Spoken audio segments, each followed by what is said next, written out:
এবারের বিপিএল খেলা যারা দেখতেছেন তারা এতদিন খেলা দেখেও যদি এইটা বুঝতে না পারেন যে প্রত্যেকটা ম্যাচে এবারের বিপিএল এ ফিক্সিং হচ্ছে, তাহলে আপনার খেলা দেখার কোনো অধিকারই নাই, আপনার খেলা দেখার কোনো দরকারই নাই ভাই। প্রত্যেকটা ম্যাচে ফিক্সিং হচ্ছে, প্রত্যেকটা যদি নাও হয় বেশিরভাগ ম্যাচে কিন্তু ফিক্সিং হচ্ছে।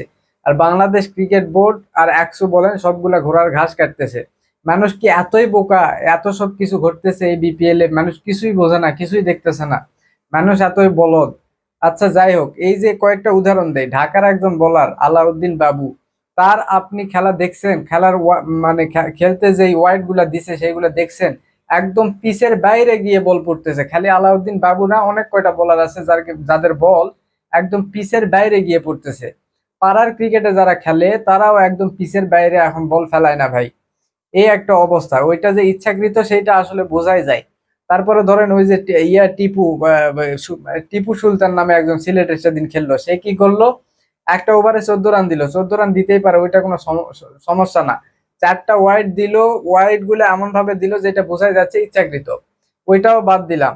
যখন একটা সময় ওই বেট অ্যাকাউন্ট গুলাতে দেখানো হচ্ছিল এত ওভারে 115 রান হবে, তখন বোলিং এ টিপু সুলতান মানে পেছিয়ে পেছিয়ে পেছিয়ে পেছিয়ে ওই ওভারের লাস্ট বলে গিয়ে 115তেই রান ঠেকলো।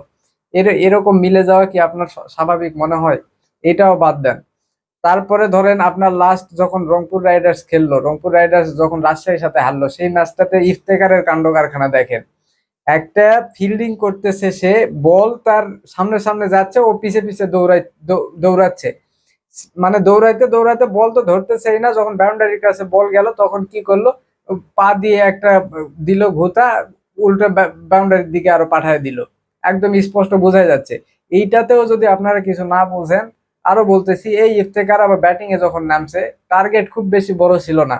ওই সময় খুব মানে মেরে খেলতেও হতো না, এবং ইফতেখার প্রথম দিকে অত মারে না, একটু এসে সেটেল হয়, এটা সবাই আমরা জানি।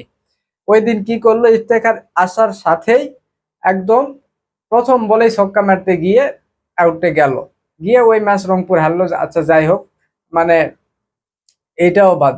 আর এই যে এক মানে দেখবেন বেশিরভাগ সময় যারা যারা বয়স্ক ক্রিকেটার এরা এই কাণ্ড কারখানাগুলো করতেছে। এই যে আলাউদ্দিন বাবুর কথা ধরেন, 33 বছর বয়স, তার কিন্তু ইন্টারন্যাশনাল ক্রিকেট খেলার মতো কোনো সম্ভাবনা নাই।